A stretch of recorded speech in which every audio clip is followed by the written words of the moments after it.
తగ్ life. Mani Ratnam and Kamal Haasan గారి కాంబినేషన్లో 38 ఇయర్స్ తర్వాత వస్తున్న మూవీ కాబట్టి కొంచెం హోప్స్ పెట్టుకునే వెళ్ళా. కానీ నన్ను ఈ మూవీ చాలా డిసప్పాయింట్ చేసింది. అసలు ఏముందని ఈ మూవీని యాక్సెప్ట్ చేశారో కమల్ గారికి తెలియాలి. అసలే మణిరత్నం గారి మూవీస్ స్లోగా ఉంటాయి, దానికి తోడు ఒక flat narration. Hello all, welcome to my channel nomadic cinema. Gangster మూవీస్లో స్క్రీన్ ప్లే అనేది చాలా ఎంగేజింగ్గా ఉండాలి, లేకపోతే ఈ మూవీలోనే చాలా బోరింగ్గా ఉంటుంది. ఫస్ట్ హాఫ్ స్టార్ట్ అవడం బాగానే స్టార్ట్ చేశారు, కొన్ని సీన్స్ బాగానే ఉన్నాయి, ఇంటర్వెల్ కూడా బాగానే అనిపించింది. కానీ అసలు ప్రాబ్లం సెకండ్ హాఫ్లో మొదలైంది. ఒక ప్రెడిక్టబుల్ రెవెంజ్ డ్రామా పెట్టి గబ్బులేపారు. క్లైమాక్స్లో వచ్చే సీన్ బాగానే ఉన్నా అప్పటికే జరగాల్సిన డ్యామేజ్ జరిగిపోయింది. సెకండ్ హాఫ్ అయితే చాలా పెద్ద రాడ్.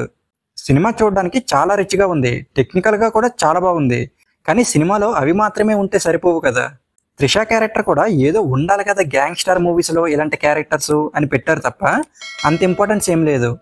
అలాగే మిర్జాపూర్లో గుడ్డు క్యారెక్టర్ చేసిన ఆలీ హీరో చేతిలో చావడానికే ఉన్నట్టుంది తప్ప చేసిందేం లేదు.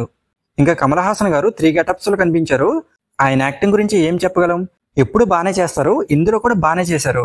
కానీ స్టోరీ సెలక్షనే దెబ్బేసింది. అలాగే మిగిలిన వాళ్ళు వాళ్ళకి ఇచ్చిన రోల్స్లో బాగానే చేశారు. ఇంకా ఏఆర్ రెహమాన్ గారు సాంగ్స్ అంత గొప్పగా ఏం లేవు, బీజిఎం పర్లేదు బాగానే ఉంది. ఇంకా డైరెక్టర్ మణిరత్నం గారు ఒక ప్రిడిక్టబుల్ స్టోరీని చాలా ఫ్లాట్గా చాలా బోరింగ్గా నెరేట్ చేశారు. ఇంకా ఓవరాల్గా మూవీ గురించి చెప్పాలంటే చాలా బోరింగ్ గ్యాంగ్స్టర్ డ్రామా.